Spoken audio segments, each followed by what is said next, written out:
2024 లేదా 25లో డిగ్రీ లేదా బీటెక్ చదివారా? సాఫ్ట్‌వేర్ జాబ్ కోసం ఎదురు చూస్తున్నారా? అయితే కోడ్ జ్ఞాన్ 100 డేస్ కోర్సులో చేరండి, జాబ్ సాధించండి. ఎక్కడి నుంచి వచ్చారు? నేను విజయవాడ నుంచి వచ్చాను. విజయవాడలో ఉంది కదా ఇన్స్టిట్యూట్, ఎక్కడికి ఎందుకు వచ్చారు? బట్ నా ప్లాన్ వచ్చేసి సో నేను మొత్తం డీటెయిల్గా తెలుసుకున్న కోడ్ జ్ఞాన్ గురించి. వచ్చే ఆపర్చునిటీస్ అన్నీ మనకి హైదరాబాద్లో ఉండే కంపెనీస్ అండ్ బెంగళూరులో ఉండే కంపెనీస్. ఇప్పుడు నేను జాబ్కి అప్లై చేసిన విజయవాడ టు హైదరాబాద్ కాన్సిక్యూటివ్లీ ఇలా ట్రావెల్ చేయడం కన్నా నేను హైదరాబాద్కి షిఫ్ట్ అయిపోయి ప్రాపర్ కోచింగ్ తీసుకొని ఇటే అప్లై చేసుకుంటూ కంపెనీస్కి వెళ్దాం అని చెప్పి సో నేను హైదరాబాద్ కోడ్ జ్ఞాన్ చూస్ చేసుకున్నా. హైదరాబాద్ కోడ్ నేను చూస్ చేసుకున్నాను. ఎస్. ఇక్కడికి వచ్చిన తర్వాత మీలో మీరు చూసిన చేంజెస్ ఏంటండి? కాలేజ్ డేస్లో మనకి అన్ని నేర్పిస్తారు కానీ ప్రొఫెషనలిజం నేర్పారు. మనం ఎంత నాలెడ్జ్ నేర్చుకున్నా అది ఒక చిల్ మూడ్, ఒక స్టూడెంట్ లైఫ్లోనే ఉండిద్ది. బట్ కోడ్ జ్ఞాన్లో మనకి డే 1 నుంచి వాళ్ళు ప్రొఫెషనల్గా మనం చేసే వర్క్ నుంచి చూపిస్తారు ఒక డిసిప్లిన్ ఎలా ఉండాలి. స్టార్టింగ్ విత్ బిహేవియర్, మనం చేసే వర్క్లో మన ఎథిక్స్ని ఫాలో అవుతూ మన నాలెడ్జ్ని కూడా ఇంప్రూవ్ చేసుకోవాలి, మన ఎథిక్స్ని కూడా ఇంప్రూవ్ చేసుకోవాలి. కంపెనీస్లో చూసేది ఒక నాలెడ్జ్ ఒకటే కాదు, మన బిహేవియర్, మన నాలెడ్జ్ని ఎలా పోర్ట్రే చేస్తున్నాం అన్నీ మన క్లారిటీ ఇచ్చేది మన కోడ్ జ్ఞాన్. 100% ప్లేస్మెంట్ సపోర్ట్ అంటున్నారు, అది చూపిస్తున్నారా ఇక్కడ? జెన్యూన్ ఫీడ్బ్యాక్ ఇవ్వండి. సో నేనేమంటానంటే వాళ్ళు సైడ్ నుంచి వాళ్ళు 100% ఇస్తారు, మన సైడ్ నుంచి మనం 100% ఎఫర్ట్స్ పెడితేనే అది 100% ప్లేస్మెంట్ సపోర్ట్ అనేది అనుకోవచ్చు. పేరెంట్స్కి మీరు ఏం చెప్తారు? ఇక్కడ ఎందుకు జాయిన్ అవ్వాలి స్టూడెంట్స్ అంటే ఏం చెప్తారు? అంటే సో ఇక్కడ ఎందుకు జాయిన్ చేయించాలి? బయట ఇప్పుడు మనం ఎటు చూసుకున్నా అయితే వాళ్ళు మాస్ క్రౌడ్ని తీసుకొని వాళ్ళ బిజినెస్ని వాళ్ళు రన్ చేస్తున్నట్టే కనిపించింది. ఇప్పుడు నేను అంటే నేమ్ యూజ్ చేయకూడదు, ఒక ఇన్స్టిట్యూట్ చూశాను, అక్కడ ఒక క్లాస్కి 100 to 200 స్టూడెంట్స్ ఉన్నారు. ఇంకోటి వాళ్ళ ప్లేస్మెంట్ ఎప్పుడు స్టార్ట్ అవుతుందంటే వాళ్ళ కోర్స్ 50% అయ్యాక ఒక ఎగ్జామ్ పెడతారు, అందులో 80% వాళ్ళు స్కోర్ చేస్తే అప్పుడు వాళ్ళ ప్లేస్మెంట్ అలా ఉండిద్ది. బట్ ఇక్కడ నేను చూసిన డిఫరెన్స్ ఏంటంటే ఇక్కడ డే 1 నుంచి మనం ప్లేస్మెంట్కి అప్లై చేయొచ్చు పోర్టల్ నుండి. ఆ విషయం నాకు బాగా నచ్చింది. ఎందుకంటే బీటెక్ నుంచి వచ్చే వాళ్ళు కొంతమంది ఫండమెంటల్స్ నాలెడ్జ్తోనే వస్తారు, వాళ్ళు వచ్చేది ఆపర్చునిటీస్ కోసం వస్తారు, అందరూ నాలెడ్జ్ కోసమే రారు, ల్యాక్ ఆఫ్ ఆపర్చునిటీస్ వల్ల వస్తారు. సో నాకు ఆపర్చునిటీస్కి ఒక ప్లాట్ఫామ్ కావాలి కాబట్టి నేను కోడ్ జ్ఞాన్కి వచ్చాను.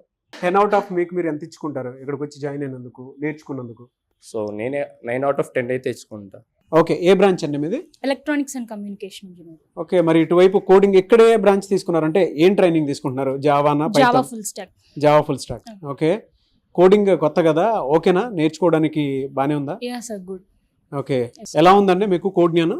బాగుంది సార్. అంటే ఎలక్ట్రానిక్స్ నుంచి ఇక్కడికి రావడం ద్వారా ఏమైనా ప్రాబ్లమ్స్ ఫేస్ చేస్తాను అనుకున్నాను, but teaching everything was good. And అంటే క్యాపబిలిటీ ఉంటుందా లేదా అనుకున్నాను కానీ బట్ టీచింగ్ కానీ everything was okay. Practice sessions కానీ అన్నీ కూడా నచ్చాయి, అన్నీ యూటిలైజ్ చేసుకొని మంచిగా ప్రాపర్గా వెళ్తుంది సార్. ఓకే, మీరు కాలేజీలో చూసిన దానికి ఇక్కడికి వచ్చిన దానికి మీరు కొంత చేంజ్ చూస్తుంటారు, పైగా కోడింగ్ ఫస్ట్ టైం నేర్చుకుంటున్నారు. ఎలా అమ్మా, అంటే మీరు చూసిన చేంజెస్ ప్రకారం మీకు మీరు ఎన్ని మార్క్స్ ఇచ్చుకుంటారు? నేనైతే యాక్చువల్లీ 10కి out of 10 కోడింగ్ అంటే చాలా భయం సార్ నాకు, అందుకే నేను బీటెక్లో కూడా ఎలక్ట్రానిక్సే తీసుకున్నాను. ఓకే, బట్ మళ్ళీ నాకు దీని మీద ఇంట్రెస్ట్ వచ్చి ఇక్కడ జాయిన్ అయ్యాను. నేను కోడింగ్ ఇప్పుడు నేను చేయగలిగే తీరులో అయితే ఇక్కడ జాయిన్ అయిన తర్వాత ఒక 8.5 అలా ఇచ్చుకుంటాను. ఓకే, కొత్తగా ఇక్కడ జాయిన్ అవుదాం అనుకునేటువంటి స్టూడెంట్స్ ఉంటారు కొంతమంది, అంటే నాన్ ఐటీ బ్యాక్గ్రౌండ్ ఉండేటువంటి వాళ్ళు కూడా ఉంటారు, వాళ్ళకు కూడా కొంత ఫోబియా ఉంటుంది, అరే ఏ విధంగా ఉంటుందో, జాయిన్ అవ్వాలా వద్దా అనుకునేటువంటి వాళ్ళు చాలా మంది ఉంటారు. వాళ్ళకి మీరు ఏం చెప్తారు? జాయిన్ అవ్వమని చెప్తారా? నాన్ ఐటీ బ్యాక్గ్రౌండ్ అయినా సరే, నాన్ ఐటీ బ్యాక్గ్రౌండ్ అయినా సరే జాయిన్ అవ్వచ్చు సార్. ఎగ్జాంపుల్ నేనే, అంటే నాకు చాలా భయం ఉంటుంది సార్. అసలు నాకు సిఎస్సి అన్న కోడింగ్ అన్న చాలా భయం ఉండే, బట్ నేను ఫేస్ చేశాను కాబట్టి, నేను ఎక్స్పీరియన్స్ చేశాను కాబట్టి నాన్ ఐటీ బ్యాక్గ్రౌండ్ అయినా సరే జాయిన్ అవ్వచ్చు అని చెప్తాను. One word about code Gyan అంటే ఏం చెప్తారు? One word about code Gyan అంటే మీకు ఆల్రెడీ ఉంటుంది కదా కోడ్ జ్ఞాన్ డెస్టినేషన్ అని చెప్పేసి, ఏదైతే రీచ్ అవ్వాలనుకుంటారో through these courses you can reach it. ఒక రైట్ డెస్టినేషన్కి రీచ్ అవుతారు. యా షూర్, పక్కా. గుడ్.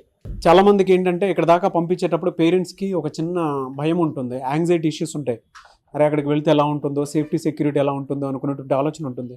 ఎలా ఉంటుందమ్మా ఇక్కడ? టీచర్స్ కానీ మొత్తం ఫ్యాకల్టీ కానీ ఎవ్రీథింగ్ వాజ్ గుడ్ సార్. వాళ్ళు తీసుకున్న కేర్ కానీ, అండ్ మనకి ప్రాక్టీస్ సెషన్స్ ఉంటాయి, ఎప్పుడు అవైలబుల్గా ఉంటారు, అండ్ నెంబర్స్ ఇచ్చి మీరు ఎప్పుడు కావాలన్నా సరే మాకు మెసేజ్ చేయండి, మేము చూసుకుంటాం, ఏది కావాలన్నా అవసరతులన్నా ప్రతి ఒక్కటి కూడా ఫ్యాకల్టీ మంచిగా తీసుకుంటారు సార్. అండ్ 100% ప్లేస్మెంట్ సపోర్ట్ అని చెప్పేసి అంటున్నారు. Yes sir. డ్రైవ్స్ కండక్ట్ చేస్తున్నారా ఇక్కడ? డ్రైవ్స్ కండక్ట్ చేస్తున్నారు సార్. అంటే వాళ్ళు చెప్పినట్టుగానే ఉందా? Yes sir. బయట వాడితో కంపేర్ చేసి చూస్తే ఇక్కడే ఎందుకు జాయిన్ అవ్వాలి అంటే ఏం చెప్తారు? కోడ్నానే ఎందుకు? కోడ్నానే ఎందుకు అని అంటే ఇప్పుడు మనకి ఒక పోర్టల్ ఉంటుంది సార్, అందులో మనము లాగిన్ అవుతాం. మనకి ఎప్పుడు కూడా ఇంకా మనం ఎంతవరకు ప్రాక్టీస్ చేస్తున్నాం, ఎంతవరకు మనం నేర్చుకుంటున్నాం అనేది ఇంకా మన చేతిలో ఉంటుంది సార్. ప్రతి ఒక్కటి కూడా వాళ్ళు పాయింట్ టు పాయింట్ అన్ని మనకి నేర్పిస్తారు. పోర్టల్లో మనకి డ్రైవ్స్ కండక్ట్ చేస్తారు. ఇంకా మనం ఎప్పుడో వాటికి అప్లై చేసుకుంటూ మంచిగా దాన్ని మనం ఫాలో అవుతూ ఉన్నామనంటే ఏదో ఒక దానిలో ఖచ్చితంగా ప్లేస్ అవుతాం సార్.